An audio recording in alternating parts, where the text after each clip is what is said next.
Growing white radish at home kitchen gardening. अस्सलाम वालेकुम viewers, मैं हूं Tanveer Ahmed ST home kitchen gardening से। तो आज व्यूअर हम एसटी होम किचन गार्डनिंग में वाइट रेडिश के प्लांट्स को देखेंगे। तो इसकी बहुत ईजी है इसकी सीडलिंग को ग्रो करना। तो मैं आपको साथ साथ तरीका बताता चलूँगा और ये बता दूंगा कि इसके अंदर फर्टिलाइज़र हम कौन सी इस्तेमाल कर सकते हैं वाइट रेडिश के प्लांट्स के अंदर। तो आप वाइट रेडिश को किन किन चीज़ों के अंदर ग्रो कर सकते हैं। तो चलें शुरू करते हैं।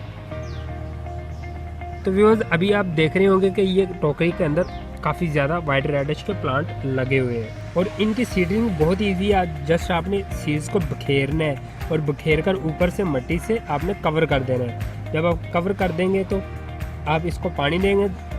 हार्डली ये 2 दिनों के अंदर इसके सीड्स की बर्डिंग स्टार्ट हो जाएगी और तकरीबन 5 दिन लगेंगे और आपके प्लांट्स इतने हो जाएंगे जितने ये अभी आप देख रहे हैं। तो सेम इसी तरीके से मैंने सीड्स को बघेरा, ऊपर मिट्टी डाली और पानी दिया और 2 दिन के अंदर इनकी बर्डिंग स्टार्ट हो गई थी। अब ये 5 दिनों के हो गए ये प्लांट मेरे, कि इनके अच्छी खासी ग्रोथ हो रही है।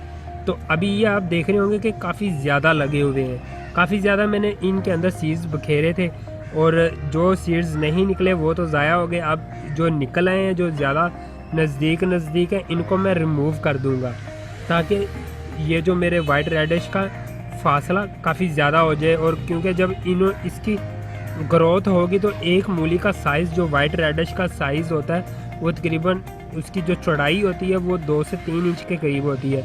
तो मैं 2 से 3 इंच के इसके एक प्लांट के गिर्द जो भी दायरा होगा उसके अंदर जो भी प्लांट आएगा उसको मैं रिमूव कर दूँगा।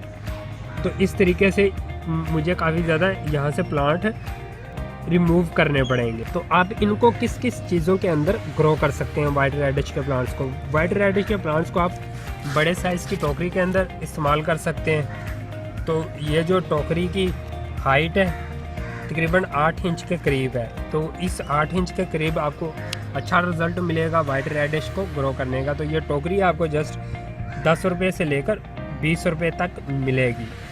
इसी तरीके से यहाँ पर भी मैंने